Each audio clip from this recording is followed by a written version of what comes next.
এক শহরের এক ধনাঢ্য ব্যক্তি ছিলেন, নাম ইউসুফ। তিনি ছিলেন দয়ালু এবং আল্লাহ ভীরু। তিনি তার সম্পদের সঠিক ব্যবহার করতেন, দরিদ্রদের সাহায্য করতেন এবং আল্লাহর পথে দান করতেন। কিন্তু একদিন ইউসুফের ব্যবসায় বিশাল ক্ষতি হয়। তিনি ধীরে ধীরে তার সব সম্পদ হারাতে থাকেন। একসময় তিনি প্রায় নিঃস্ব হয়ে যান। এমন কঠিন পরিস্থিতিতেও ইউসুফ আল্লাহর উপর ভরসা রাখেন এবং ধৈর্য ধারণ করেন। তিনি মনে করতেন এটা আল্লাহর পরীক্ষা। তিনি নিয়মিত নামাজ পড়তেন এবং আল্লাহর কাছে সাহায্য চাইতেন। ইউসুফ তার কষ্টের কথা কাউকে বলেননি, বরং নিজের হাতে কাজ করে জীবিকা নির্বাহ করার চেষ্টা করতেন। একদিন ইউসুফ রাস্তা দিয়ে যাচ্ছিলেন, তখন দেখলেন একজন গরিব লোক শীতে কাঁপছে। ইউসুফের কাছে তখন সামান্য কিছু খাবার ছিল, কিন্তু তিনি সেই খাবার লোকটিকে দিয়ে দিলেন। লোকটি ইউসুফের জন্য দোয়া করল। এর কিছুদিন পর ইউসুফের এক পুরনো বন্ধু তার সাথে দেখা করতে আসেন। বন্ধু জানতে পারেন ইউসুফের কষ্টের কথা। তিনি ইউসুফকে কিছু টাকা ধার দেন এবং নতুন করে ব্যবসা শুরু করতে উৎসাহিত করেন। ইউসুফ আবার ব্যবসা শুরু করেন এবং আল্লাহর রহমতে ধীরে ধীরে তার ব্যবসা সফল হয়। ইউসুফ আবার ধনী হন, তবে তার আগের জীবনের শিক্ষা তিনি ভোলেননি। তিনি আরও বেশি দানশীল হন এবং দরিদ্রদের সাহায্য করতে থাকেন।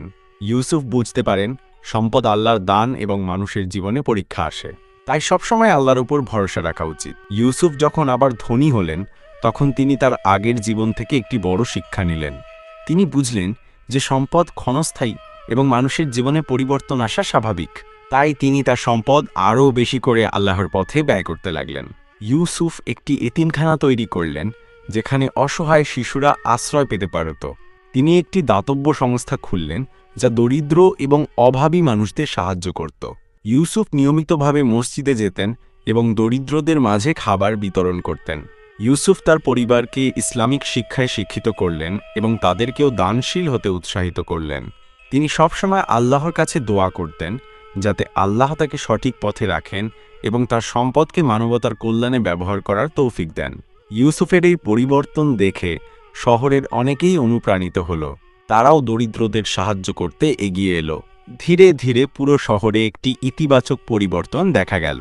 মানুষজন একে অপরের প্রতি সহানুভূতিশীল হল এবং সমাজের উন্নতিতে সবাই একসঙ্গে কাজ করতে শুরু করল।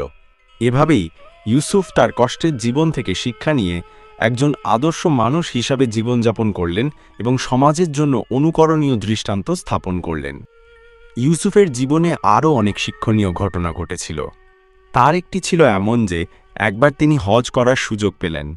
হজ পালনের সময় তিনি কাবা শরীফের সামনে দাঁড়িয়ে আল্লাহর কাছে দোয়া করলেন, হে আল্লাহ, আমাকে ক্ষমা করুন এবং আমার জীবনকে আপনার পথে পরিচালিত করুন।